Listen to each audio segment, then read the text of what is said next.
Abraham అంట ఒంటరిగా ఉండి ఆ కానాను దేశమును తన జనరేషన్స్ అంటే తన తరాలకు స్వాస్థ్యంగా పొందుకున్నాడంట. తెలియకనే అబ్రహాము వాగ్దాన దేశంలో గుడారాలు వేసుకొని ఉండెను. దేవుడు అబ్రహాముతో పిలిచి పర్సనల్ గా మాట్లాడుతూ ఉన్నాడు.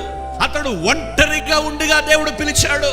ఈరోజు దేవుడు నీతో ఒంటరిగా మాట్లాడాలని ఆయన ఇష్టపడుతూ ఉన్నాడు.